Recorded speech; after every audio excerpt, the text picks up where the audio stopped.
Lavdi dhe falendrimet I takojnë vetëm Allahut fuqiplot, salavatet, selamet qofshin për Muhammedin sallallahu alaihi wasallam, për familjen e tij, për shokët e tij dhe për të gjithë ata të cilët ndjekin rrugën e Allahut xhaleshanuhu deri ditën e gjykimit. Në një hadith pejgamberi sallallahu alaihi wasallam thotë: punët, veprat më të dashura tek Allahu xhaleshanuhu janë ata që janë të vazhdueshme. Pra, për hadithit kuptohet se besimtari nuk duhet që të jetë euforik, sezonal. Pra vetëm njëherë pakës një kohë, një periudhë të shkurt është I kujdesshëm edhe mundohet sa më tepër të punoj, bile edhe të tjerët ndoshta mund t'i ngarkoj dhe t'i akuzoj pse ata të tjerët nuk punojnë shumë.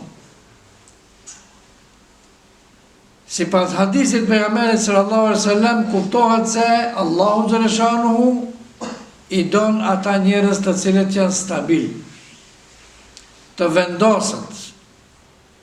Thot wa in qalla, punët, veprat e tyre I bëjnë obligimet që I kanë ndaj Allahut, ndaj shoqërisë, I bëjnë të përhershme, të vazhdueshme.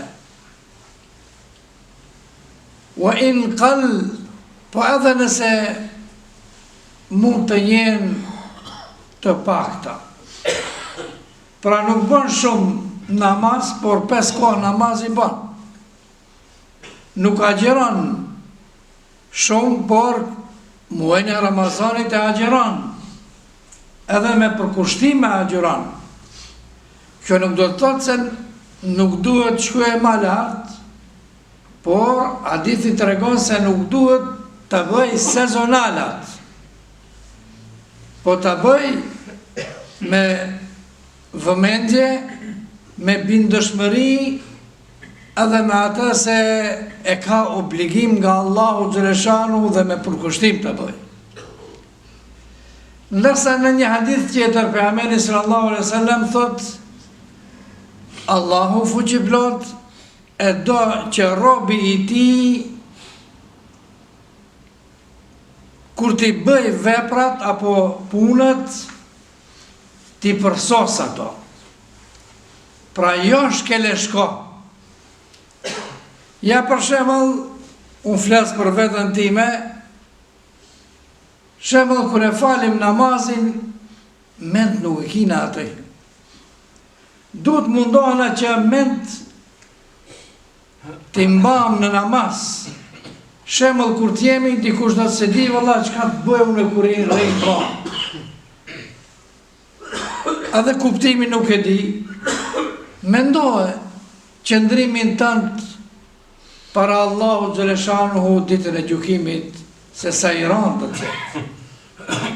Pra mendoje këtë. Mendoje për veprat tua që a I ke bërë për hir të Allahu xhaleshanuhu apo jo. Pra, pejgamberi sallallahu alaihi wasallam kërkon, apo Allahu xhaleshanuhu kërkon për neve që ne kur ta bëjmë një punë ta përsosim atë punë.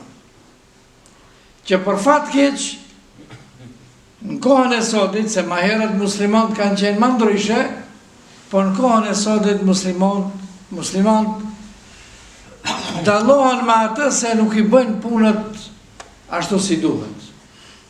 I bëjnë shkeleshko punët.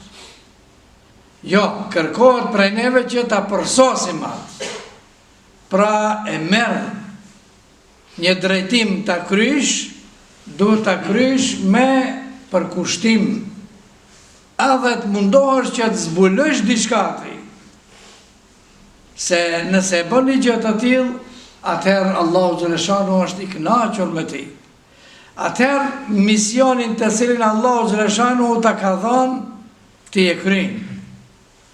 Ama nëse jo, atëherë dhe më thonë, normal, Allahu të lëshonu nuk është i kënaqur me ti.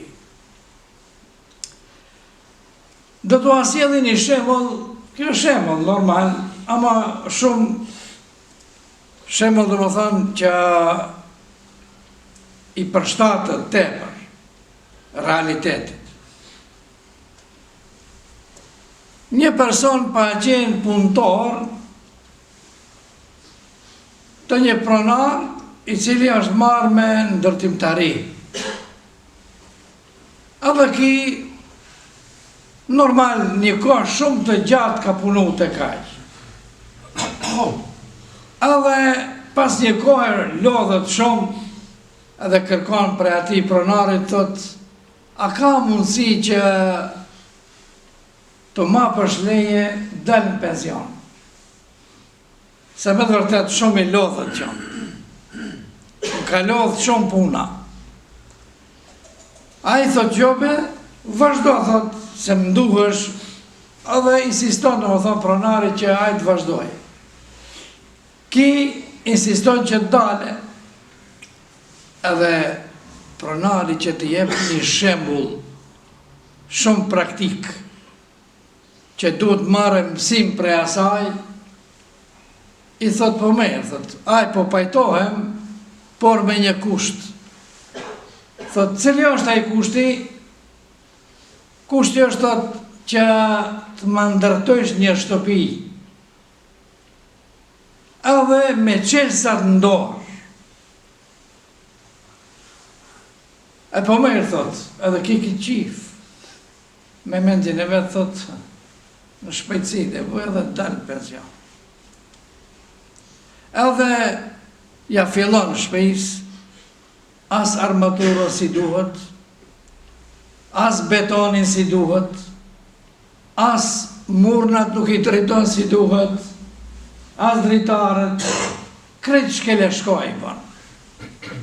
Shkele shko. A hadithi pejgamberi si thot, kërkohet, Allahu e don besimtarin i cili është i përpikt në punën e tij. Edhe ki për një kohë shumë shkurt e ndërton atë shtëpinë, edhe i merr çelësat, edhe e thërën pronarin, thot, ja, thot, e kryva punën. A do më shështë është dalë në penzion, thot, para asaj, thot, të tregoj se ne kemi vendos që shtëpin të të japëm dhurat ti. Ki bëhet pishman, e disa shumë. Ashtu do të është bo pishman, si kur ne, inshallah nuk jena për atyre, që do të bëhena pishman, kur të dalëm për Allahu Gjeleshanu me këto namazet ki qkele shko. Me ibadetet që i kena bo, pa për kushtim. A dhe thot, ja zak në koftë. Une, thot, të kisha qeni kujdes shumë, a dhe ta dhja se për mu i bëj ato, unë bëj shëndrejshë, po mirë, a nuk e di se ibadetin për vetën tonë dhe e bon. Pra, të mundohen atë arrisim atë vetdijen tonë që ibadetet që i bëjmë, mundohen a me përkushtim të bëjmë, me përgjithësi, si për vetën tonë dhe, si e duhesh për vetën tonë dhe qashtu. Jo, ta bësh sikur e bën për dikë tjetër që për fat keq edhe për tjerët, kur ta bësh do ta bësh si duhet. Po shembull është. Pra, kjo ishte sa i përket ditës së xumë, mesazhit ela inna sal kalamu blagha nizam kalamu Allahi al-Malik al-Aziz al-Mannan.